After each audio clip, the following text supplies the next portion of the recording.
Benvenuti su Enfin Bon, per parlare del Gran Premio di Monza, in Italia. Bienvenue sur Enfin Bon. Ferme les yeux et imagine-toi en Italie. Une pluie de pasta, une pluie de pizza, la cuisine italienne, le vin italien, la chaleur torride. Voilà, on est bienvenu sur le circuit de Monza en Italie ce week-end. Avec un Grand Prix où la Scuderia Ferrari aura fait vibrer les tifosi et aura tout tenté pour essayer de résister au Red Bull, mais le taureau autrichien a fini par passer et a fini par faire plier ces Ferrari qui ont vraiment tout essayé pour essayer de faire une performance, finir à 1 ou 2 sur ce circuit, mais c'était pas possible. Voilà, on va revenir sur cette bataille, on va revenir sur plusieurs points. Alors, dans un premier temps, on va revenir sur cette histoire qui est un peu à part, qui est l'histoire du procès de Massa, qui est en train de faire un procès en fait à la F1 en général, pour revenir sur l'année du titre qu'il a perdu contre Lewis Hamilton en 2008. Alors, on va revenir sur pourquoi il remet en cause en fait le 8e titre de Lewis. Est-ce que c'est viable? Est-ce que c'est valable? Ensuite, on va revenir donc sur cette bataille des Scuderia Ferrari, un week-end très solide de la Scuderia, mais qui n'aura pas abouti. À domicile, vraiment, la Scuderia a tout donné sur un circuit qui mettait un peu en avant ses avantages, mais rien n'y fait. On ne peut pas résister à la Red Bull cette année. Elle est au-dessus, tout simplement. Et puis, on va revenir sur ceux qui ont souffert ce week-end aussi. Alpine, complètement en dessous, vraiment à la ramasse. En grande difficulté, complètement en perdition. Et puis Albon qui continue à confirmer. Et dans un dernier temps, on fera un petit aparté sur les transferts. Là, on aura des transferts plutôt calmes, mais on a un Français qui peut arriver en F1. Ça sera chez Alfa Romeo. On en parle, on en discute, on décortique. C'est Enfin Bon, bien sûr.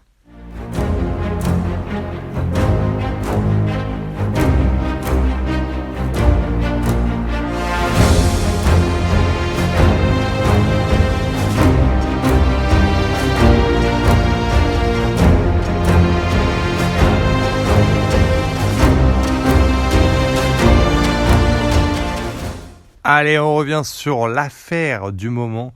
Le gros clash entre Felipe Massa et la FIA. Felipe Massa qui intente un procès tout simplement contre la FIA pour remettre en cause le titre 2008 acquis par Lewis Hamilton, ou plutôt perdu par Felipe Massa dans les derniers hectomètres. Alors déjà on va revenir sur le personnage Massa, comprendre un petit peu. Donc Massa il est brésilien. C'est un pilote qui a eu une très jolie carrière en F1, qui a remporté plusieurs grands prix, qui a été donc à la lutte en 2008 pour le championnat du monde et qui malheureusement l'a perdu dans les derniers virages, on va en parler. Voilà, il a connu plutôt une belle carrière, il a été coéquipier de Kimi Räikkönen, Michael Schumacher. Bon voilà, malheureusement il a eu quand même des coéquipiers assez durs, très très forts, qui n'ont pas permis de le mettre en valeur, mais ça reste un très bon pilote. Alors déjà, on va devoir revenir sur pourquoi il a perdu en 2008 ce cher Massa. Massa donc arrive au dernier Grand Prix, alors de mémoire, et voilà, il est premier sur ce circuit. Il doit du Brésil, il doit finir premier. Il termine premier sous la pluie, et Lewis Hamilton doit terminer, il me semble, 5e, je crois. Et donc voilà, Lewis Hamilton est 6e, bloqué derrière, je crois, une Toro Rosso. Je me demande si c'est pas d'ailleurs Sébastien Vettel qui est jeune. Et donc dans les derniers virages, si ce n'est même l'avant-dernier virage, Timo Glock, qui va se situer à la 3e ou 4e place, va partir à la faute en aquaplaning et va aller dans l'herbe, et Lewis Hamilton va le doubler et va finir à cette 5e place qui va permettre à Lewis Hamilton de remporter le titre d'un championnat du monde à 1 point d'écart avec Felipe Massa, tout simplement. Et voilà, ça c'est la frustration énorme, pire que Lewis Hamilton en 2021. Là il aura carrément perdu le titre dans les 2 derniers virages, donc vous voyez il y a pire. Voilà, après écoutez, si Lewis Hamilton veut tenter un procès, je crois que d'ailleurs c'est ce qu'il a essayé de faire, voilà, ça n'a pas abouti. Donc Felipe Massa qui la tente, mais lui c'est quand même un peu plus costaud. C'est pas une interprétation des règles, même des règles qui n'auraient pas été plus ou moins respectées. C'est carrément l'affaire qu'on appelle l'affaire du Crashgate. Alors l'affaire du Crashgate, c'est quoi ? En 2008, on l'a dit, Felipe Massa et Lewis Hamilton sont à la lutte pour le championnat du monde. Donc Ferrari contre McLaren. À côté de ça, on a Renault. Renault, en 2007, qui a beaucoup souffert, a été très en retrait. Après avoir remporté le titre de champion du monde avec Fernando Alonso en 2005 et en 2006, Fernando Alonso va aller chez McLaren en 2007. Il va avoir le clash avec Hamilton, puis il va repartir de McLaren pour revenir chez Renault en 2008. Malheureusement, en 2008, en première partie de saison, la Renault, c'est toujours pas ça. Mais en deuxième partie de saison, la Renault commence un petit peu à aller mieux et peut prétendre à revenir un peu aux avant-postes. Sur le Grand Prix de Singapour, l'écurie Renault se place plutôt bien et Alonso, à un moment, se retrouve en tête. C'est à ce moment-là que Nelson Piquet Jr., son coéquipier, va venir percuter le mur. Ce qu'on va apprendre plus tard, c'est que Nelson Piquet Jr. n'est pas venu percuter le mur par une erreur, mais volontairement, c'est venu s'emplafonner dans le mur pour s'assurer qu'il y ait une voiture de sécurité et que Fernando Alonso remporte ce Grand Prix. Et tout ça, ça a été prémédité bien avant par Flavio Briatore, le directeur de l'écurie de Renault. Et cette histoire va éclabousser la F1, malheureusement à l'époque, mais va être enterrée par Bernie Ecclestone, qui est l'ancien grand argentier, on va dire, de la F1. Bernie Ecclestone, pour comprendre ce personnage, c'est lui qui a vendu la F1 à Liberty Media. Donc lui a créé a eu en fait une carrière en F1 de pilote, puis a monté une écurie qui s'appelait Brabham, qui a très très bien marché, qui a été championne du monde. Puis ensuite a créé ce qu'on appelait à l'époque la FOCA. Donc en gros, il a créé un petit comité, qui va gérer en fait les droits de la F1 en général. Puis petit à petit, il va se positionner et va émerger comme vice-président de la FIA, etc. Donc il va finalement mettre la main mise un peu sur la F1 en général et sur comment la F1 va être gérée au niveau des droits et au niveau de la réglementation et comment elle va être vendue. Alors on est très content que désormais Bernie Ecclestone ne fasse plus partie de ça, puisqu'il faut être assez objectif. Liberty Media fait un meilleur travail puisqu'aujourd'hui la F1 rayonne dans le monde entier, ce qui n'était absolument pas le cas avant. Mais Bernie Ecclestone, qu'est-ce qu'il a fait ? En fait, il a pris le micro il y a quelques semaines, il y a quelques mois je crois même, et puis il a dit « Je reconnais l'histoire du Crashgate », qu'on connaissait déjà, qui avait déjà fait pas mal remuer à l'époque. Mais il a dit, on était au courant, la FIA et nous-mêmes, on était au courant depuis très longtemps de cette histoire. On savait que Flavio Briatore avait demandé à Nelson Piquet Jr. de s'envoyer dans le mur à ce moment-là. On était au courant et on n'a rien dit parce qu'on ne voulait pas donner une mauvaise image à la F1. Et là, c'est là que Felipe Massa intervient, parce que Felipe Massa, lui, revient et fait intente un procès, pour tout simplement faire annuler le résultat de ce Grand Prix. Et, devinez quoi, s'il fait annuler le résultat de ce Grand Prix sur lequel il a abandonné et sur lequel Lewis Hamilton a marqué des points, c'est lui qui deviendrait le champion du monde en titre 2008. Et donc les arguments, ils sont plutôt valables sur le principe. Eh oui, parce que si Bernie Ecclestone, le roi des escrocs, comme on l'appelle, parce que lui, il en a trempé dans des histoires. Si vous faites le Wikipédia de Bernie Ecclestone, vous allez vous éclater. Il a aussi eu pas mal d'histoires de fraude fiscale. Donc si Bernie Ecclestone et la FIA étaient au courant et on cherchait à enterrer l'histoire, forcément, ça remet en cause l'exemplarité de ce Grand Prix. Et forcément, on est obligé de remettre en cause le résultat qui en incombe. Donc la question, c'est comment faire avec la patate chaude, cette patate chaude qui a eu lieu. Et si on pensait que Felipe Massa allait arriver et intenter ce procès tout en discrétion, c'est vraiment pas le cas. Le Brésilien est arrivé en force avec son armée d'avocats. Il en fait parler dans tous les médias. Et surtout, il a fait une nouvelle lettre d'intention à la FIA pour leur signifier qu'il devait avoir une réponse avant septembre, avant mi-septembre. Sinon, ils allaient devant la haute cour juridique du sport automobile. Donc on est quand même sur une grosse affaire. Et Felipe Massa, via ses avocats en tout cas, réclame clairement le titre de 2008. Voilà. Donc là, il veut faire carrément annuler le titre de Lewis. Alors après, est-ce que c'est valable, réalisable ? C'est compliqué cette histoire quand même. Parce que déjà, il faut retirer le premier titre mondial à Lewis Hamilton, qui est quand même 7 fois champion du monde et qui n'a pas particulièrement démérité pour avoir ce premier titre mondial, même si ça s'est joué dans les derniers virages. Ensuite, il faut quand même tenir compte du résultat en lui-même sur ce Grand Prix. Là, sur ce Grand Prix-là, en fait, le Grand Prix de Singapour en question, Felipe Massa, lui, a abandonné, alors que Lewis Hamilton, lui, était encore en course. Alors, logiquement, si on veut remettre en cause, du coup, ce Grand Prix, on peut disqualifier totalement les Renault, puisque c'est elles qui ont triché. Et dans ce cas-là, on disqualifie Fernando Alonso et Nelson Piquet du Grand Prix. Mais bon, si on fait ça, Lewis Hamilton marque plus de points. Donc ça ne change pas la problématique du titre de champion du monde. Là, ce que veut Felipe Massa, c'est sans précédent. C'est purement et simplement faire annuler le résultat d'un Grand Prix, puisqu'il y a eu triche et manipulation, et donc l'intégrité du résultat, elle est remise en cause. Ce qui s'entend, mais il n'y a pas de précédent. Donc c'est quand même très très compliqué. Il n'y a pas de précédent, et puis ça remet en cause le premier titre de la personne la plus titrée avec Michael Schumacher. Ah non pas que ça m'arrange, parce que moi je serais très content que Michael Schumacher soit le seul à avoir 7 titres de champion du monde. Le King, le Dieu, petit aparté. Mais je pense que voilà, c'est compliqué, et puis voilà, Lewis il a quand même mérité ses 7 titres aussi. Donc une affaire à suivre, mais une affaire très très complexe. En tout cas, une affaire qui vient ternir l'image de la F1 malheureusement, même si c'est des années après, 20 ans après. Ça fait un peu mal à la FIA, faut qu'elle se dépatouille avec cette histoire-là. De 2008, voilà, on est en 2023, et 15 ans avant, voilà, ce qui a été fait avec Bernie Ecclestone, qui n'est plus, les personnages qui sont remis en cause là ne sont plus en F1, faut le savoir. Charlie Whiting, Bernie Ecclestone, tous ces personnages ont quitté la F1, mais malheureusement maintenant il faut gérer la patate chaude.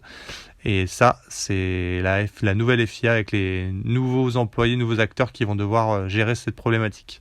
Allez, on rentre maintenant dans le vif du sujet, le résultat de ce Grand Prix de Monza avec une nouvelle victoire de Max Verstappen, la 10e. Monsieur, je marque l'histoire de la F1, rien n'est compliqué, je me balade.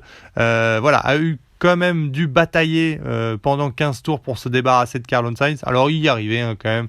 La Red Bull qui est définitivement imbattable cette année, c'est incroyable. Là vraiment, la Scuderia qui avait donc qui a vécu vraiment un super week-end de course, en tout cas qui a été vraiment l'outsider qui a tout donné pour essayer d'empêcher les Red Bull de gagner, mais rien n'y fait.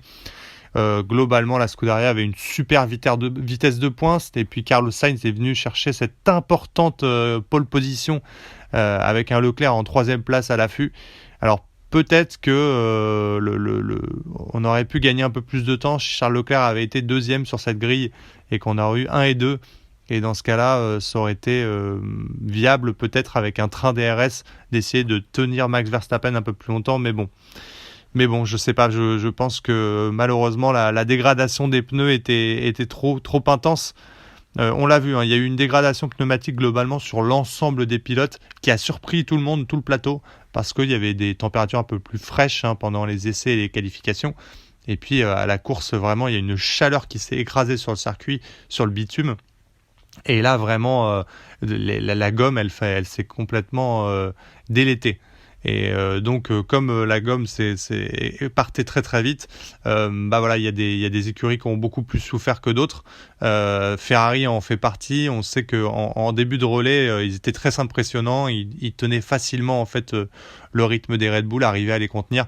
Mais malheureusement, les pneus se dégradent trop vite et la Ferrari ne tient tout simplement pas le rythme. Pas ce rythme-là en tout cas contre la Red Bull. Et au bout d'un moment, les pneus souffrent beaucoup trop. Carlos Sainz va partir légèrement à la faute au 15e tour avec un freinage un peu tardif pour essayer de retenir un Max Verstappen qui vraiment pousse à droite à gauche pour essayer de passer. Et voilà, il va se faire dépasser. C'est un peu ce qui va se passer plus tard avec Sergio Pérez dans un deuxième temps qui va arriver. Puis lui aussi va devoir effacer Charles Leclerc puis Carlos Sainz. Pareil, les pneus ne tiendront de toute façon pas le rythme des Red Bull. Mais la Scuderia qui a fait quand même une belle prestation à domicile. C'est, je pense, ce qui était attendu par les tifosi. Et c'était le plus important. Elle vient valider cette 3e et 4e place. Et nous gratifier d'une petite bataille. Alors Charles et Carlos, à 2 doigts de se rentrer dedans à la fin. C'est comme ça qu'on voit Charles qui nous dit c'est comme ça que devrait être tout le temps la bataille. Voilà, entre 2 pilotes.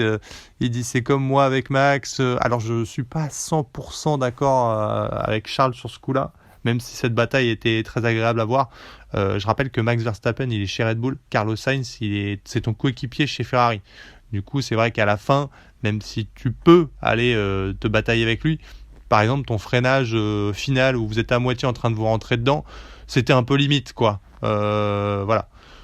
Donc du border chez Ferrari à la fin, parce qu'évidemment, cette 3e place, c'est pour un pilote Ferrari, être sur le podium, et ça, c'est très prestigieux. Voilà, Scuderia qui aura fait un très beau week-end de course, 3e et 4e, qui marque 27 points, donc elle reste le meilleur des autres, tout simplement, puisque aujourd'hui, c'est pas possible d'être le meilleur tout court. Et pendant que Ferrari a plutôt réussi son week-end, notre cocorico français a complètement sombré. Alpine qui a vécu un week-end catastrophique. Le mental de Richard Gasquet, mais sans la cocaïne pour aider, quoi. Donc Gasly et Ocon qui se sont qualifiés 17e et 18e sur la grille. Globalement, pas grand-chose de positif à retenir de ce week-end. Aucun rythme en essai, aucun rythme en qualif, aucun rythme en course. Voilà, 17e, 18e sur la grille. À la fin, Gasly termine 15e. Ocon vient même, pour paraffer ce week-end catastrophique, abandonné. Voilà, il n'y avait pas grand-chose à retenir, une dégradation trop forte en plus. Voilà, un week-end à oublier, très très loin du top 10 même pour Alpine. Donc les points étaient très très loin. En même temps, le circuit de Monza est typé faible appui, avec une forte vitesse de pointe, et on le sait, enfin on l'a vu en tout cas, il y a des écuries forcément qui sont plus en difficulté, c'est celles qui se sont mises en avant sur des circuits avec des forts appuis. Par exemple, on pense à Monaco, où Aston Martin et Alpine étaient quand même très mis en valeur, beaucoup plus à leur aise. Et là, forcément, sur des circuits qui sont complètement à l'opposé, puisque Monza est le circuit le plus rapide de la saison, c'est beaucoup plus compliqué, même s'ils retirent de l'appui. La voiture, l'aérodynamisme de la voiture n'est pas typée pour ce genre de circuit. Donc forcément, ils ont beaucoup souffert. On l'a vu notamment avec Fernando Alonso qui a péniblement ramené les 2 points de la 9e place. Donc voilà, très compliqué. Après, la lueur des sports, c'est qu'évidemment, on passe sur le tracé de Singapour au prochain Grand Prix, qui est un circuit de ville où il faudra un fort appui, et donc Alpine pourra revenir dans le game, comme on dit. Et l'écurie qu'on attendait par contre sur ce circuit, c'est Williams, avec Logan Sargent. Attends, qu'est-ce que je raconte, moi ? Mais non, lui, c'est le mec qui passe le balai, lui. Ah oui, non, pas Logan Sargent. Ah oui, leur vrai pilote Williams, oui. Alexander Albon, pardon. Et oui, parce qu'on savait que sur un circuit typé vitesse, forcément, la Williams, avec une très forte vitesse de pointe, allait être à son avantage. Et on n'a pas été déçus, tout simplement, parce que ça a été un très beau week-end de course pour Williams en général. Albon qui s'est qualifié donc 6e sur la grille et qui a réussi à décrocher cette 7e place et vient ramener encore 6 points dans l'escarcelle de Williams qui s'éloigne un peu plus du fond de peloton et vient de plus en plus valider cette 7e place au constructeur. Et pourtant, ça a été très compliqué parce que la Williams, elle dégrade très fortement ses pneumatiques et ça a été tout simplement une course de défense pour Alexander Albon avec sa Williams, tout simplement parce que le Thaïlandais n'avait plus de pneus et il est venu se battre du diable Vauvert pour ne pas laisser passer les 2 McLaren qui étaient coincés derrière lui. Alors Williams a fait une stratégie, c'est vrai que le Thaïlandais s'en est plaint, mais finalement ça a été la bonne stratégie. Ils ont fait rentrer le Thaïlandais plus tôt pour être sûr de pouvoir ressortir devant ses adversaires qui allaient rentrer au stand. La problématique, c'est évidemment que le Thaïlandais allait avoir des pneus encore plus usés et donc allait être très en difficulté avec ses pneus, notamment dans les virages. Mais la vitesse de pointe de la Williams est telle que sur ce type de circuit, Alexander Albon a réussi en fait à toujours garder l'avantage malgré le DRS pour bloquer les deux McLaren. Voilà, donc ça a été une belle course de défense, une course intelligente, stratégique, appuyée par cette vitesse de pointe pour défendre cette position. Et puis ça paie. Voilà, 6 points dans l'escarcelle encore pour Williams. Bravo à eux. Allez, on termine ce podcast par un petit point transfert. Rapidement chez Mercedes, donc on a re-signé Lewis Hamilton et George Russell. Deux signatures assez logiques. D'abord pour George Russell, c'est la continuité avec une top team, et puis ça se passe très bien. Et puis Lewis Hamilton, qui, je rappelle, est toujours à la course à son 8e titre, dans une écurie dans laquelle il est adulé, traité comme un dieu sur Terre. Donc il n'y a pas de raison qu'il n'essaye pas de continuer pour voir s'il ne peut pas aller chercher ce 8e titre qui le ferait entrer dans l'histoire. Pour l'écurie Mercedes, c'est Toto Wolff, c'est une signature assez logique, puisque Lewis Hamilton, voilà, on le sait, hein, c'est leur dieu. Et George Russell, c'est une petite pépite. Donc voilà, pour les deux, on le dit, hein, c'est pour moi le meilleur duo de pilotes du plateau. Donc assez logiquement, il faut le re-signer. Hein. Toto Wolff qui néanmoins nous aura gratifié de la remarque de la semaine. Donc on lui a demandé qu'est-ce qu'il pensait de la 10e victoire d'affilée de Max Verstappen. Il a dit que ce genre de chiffre était bon pour Wikipédia. Tout le monde s'en foutait. Je vois que Toto, t'as toujours un seum énorme. Je pense que si on pouvait louer une piscine, il faudrait prendre plutôt une piscine olympique pour mettre la totalité du seum de Toto Wolff qu'il a envers Red Bull et Max Verstappen. 10 victoires d'affilée, c'est énorme. Et puis, si c'était Lewis Hamilton, je peux te dire qu'on t'aura entendu pendant 1h30 en raconter des tonnes et des tonnes pour raconter que Lewis est le meilleur pilote du monde. Donc voilà, encore très drôle ce Toto, toujours en bon terme. On sent bien qu'il a vraiment la rage de 2021 qui est encore là. Hein.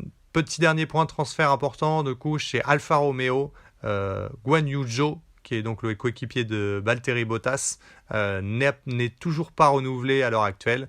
Et tout simplement parce qu'il y a Théo Pourchaire qui est dans le giron. Théo Pourchaire, il est français, Cocorico, qui est premier en F2 et qui est dans le giron Alfa Romeo et qui pourrait prétendre au baquet du coup de Guan Yu Zhou, qui visiblement en plus est abandonné par ses soutiens financiers. Théo Pourchaire, voilà, c'est une pépite. Hein. Il est arrivé en F2, il a terminé 5e en rookie. L'année dernière, il a fini 2e. Il a surtout beaucoup appris, puisque l'année dernière, il a terminé 2e, mais en faisant pas mal d'erreurs, parce que il a un peu trop poussé pour essayer de terminer premier en fait, du championnat de F2. Et là, cette année, il a beaucoup appris. Il a fait une course très intelligente à Monza, puisqu'il était premier du championnat. Le 2e a abandonné. Et voilà, il a laissé passer. Il n'a pas essayé de batailler outre mesure. Il est venu rapporter une 3e place. Voilà, il a laissé passer. Moi, j'ai vu la course en entier. Il a pas bataillé quand il a senti qu'il se faisait dépasser. Voilà, et que c'était un peu des dépassements au panache. Il n'a pas insisté parce que pour lui, c'est ramener des points. Donc, c'est une nouvelle approche, une approche intelligente. Et c'est peut-être ce qui va faire la différence et va peut-être amener l'écurie Alfa Romeo à recruter du coup Théo Pourchaire et à le faire venir en F1 en 2024 du coup. Voilà, rien n'est fait, on garde un œil là-dessus. Le prochain Grand Prix, c'est Singapour, Grand Prix de ville, circuit de ville où on va attendre peut-être le retour de Sergio Pérez puisqu'il est censé être the maestro des circuits de ville. Et puis peut-être une 11e victoire pour Max Verstappen. On décortique tout ça dans le prochain podcast avec Enfin Bon, bien sûr.